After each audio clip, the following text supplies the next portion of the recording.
Hey film philosophers, here's another one for you. Bong Joon-ho's Parasite, winner of the Best Picture Award at the 2019 Cannes Film Festival and in theaters now. This review will be spoiler-free. Parasite tells the story of a poor family in South Korea that's struggling to make ends meet through various short-term gigs. The movie opens with them trying to hack the Wi-Fi signal of a nearby cafe so that they can check their messages and see if they got any jobs and can pay the rent this month. They end up getting a gig folding pizza boxes for less than minimum wage, but they all pitch in and do it together. The family lives in a small basement apartment in a bad part of town where people routinely urinate on their front doorstep. The apartment is dark and dirty and crammed so full of stuff that it's obvious the family used to live in a much bigger house, but that they've fallen on hard times. The plot follows the family as they each con and scam their way into getting various jobs as servants in a tech billionaire's household based on false pretenses. It's almost like an Ocean's 11 style heist, where, as different as the family members are, they all work together as a unified team.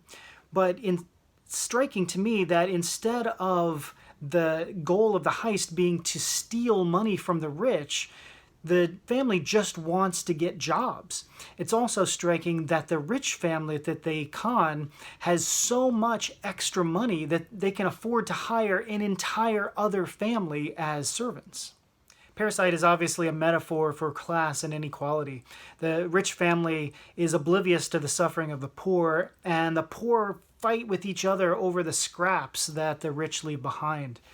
There's a brilliant scene in Parasite where the two poor families literally wrestle each other over a cell phone that I'm thinking of here.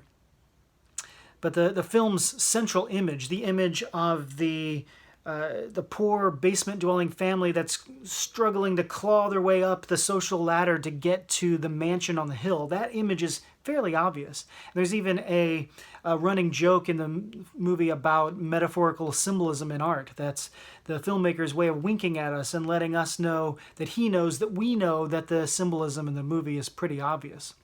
At the same time, the plot itself is never predictable and the characters are never reduced to stereotypes. There's a lot of richness and subtlety within those obvious images. There's even a bit of ambiguity in the title itself. Are the parasites the poor who leech off the rich, or the rich who feed off the poor?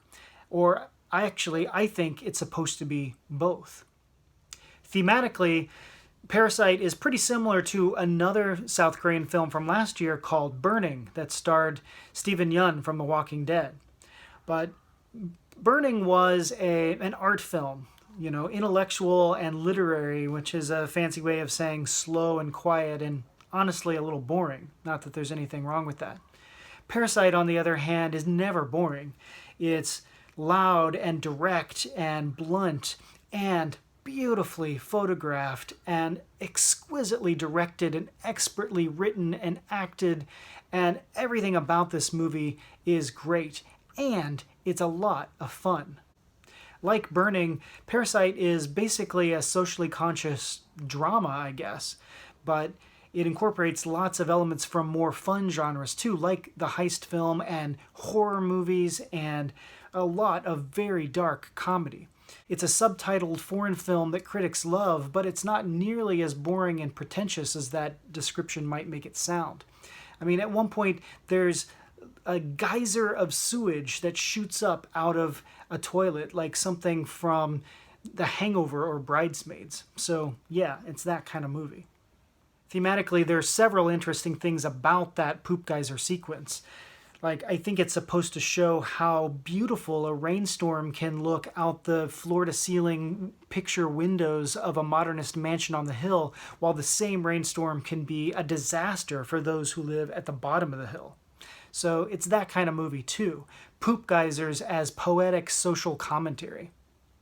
Even though this is a Korean film, it seemed to me like a critique of the American dream and the way American individualism is socially destructive and is transforming the Korean traditional family structure. One way to interpret Parasite is that the American dream of pulling yourself up out of poverty is an impossible and even dangerous fantasy.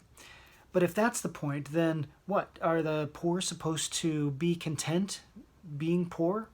Or is this a movie about, calling the poor to rise up and overthrow the rich? I don't know. That didn't work out too well in the French Revolution or the Russian Revolution or the Chinese.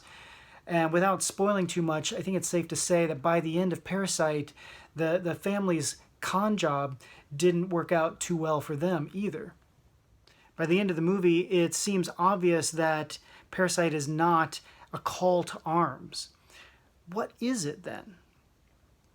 The American dream is not just to be wealthy, but to be independently wealthy, and to not need to rely on other people, to have the sort of freedom that comes from wealth. Freedom and independence that is antithetical to the sort of mutual commitment to dependence that is the hallmark of traditional family life. Parasite is a philosophically rich description of the dark side of capitalism, where we see ourselves as individuals feeding off of each other rather than as one holistic organism, where various interdependent members of one body all support each other instead of supporting ourselves at each other's expense. The movie is calling us to imagine society as symbiotic instead of as parasitical. This was a poignant movie for me to watch right now. In fact, I was in the theater watching this movie when my comfortable life began to fall apart. I left the movie theater and saw that I had a message telling me that I was laid off. I never minded devoting my life to making money for other people. It's just the instability of the whole system that gets me. Forget the tech billionaires, there are all these ordinary millionaires who live in houses on the hill above my neighborhood, while my family and I can barely afford to pay rent in a house we would never have been able to afford to buy even before we were laid off. My life was comfortable, but it was precarious.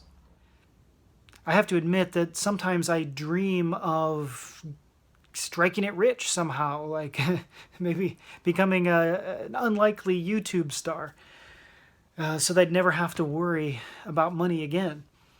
But watching Parasite and reflecting on it philosophically reminds me that even the rich are not immune from tragedy, and the fantasy of becoming independently wealthy turns people into monsters and moral insects. But there has to be a way to live a happy life without becoming a parasite. The movie, I don't think, gets us all the way to the answer, but it definitely poses the question in a clear way. We can't let the powerful convince us that life is a competition where some people win and some people lose. And it's not even enough to see ourselves as co-parasites, each taking what we need from each other to survive. We have to see ourselves as in a symbiotic relationship, each giving to the other what the other needs to flourish. I think Parasite, the movie, is calling us to remember that society is a family where we all succeed or fail together. There were several turning points in the story where I kept thinking that if the three main families in the movie had seen each other as being on the same side instead of as being in competition, things would have worked out so much better. There is so much wealth in South Korea and in the United States that we could all take care of everyone if we just decided to do it. But what do you think? Post in the comments what you think it would look like to pursue the American dream without turning into a parasite. And don't forget to like and subscribe for more philosophical movie reviews. Until next time, keep it philosophical, even at the movies.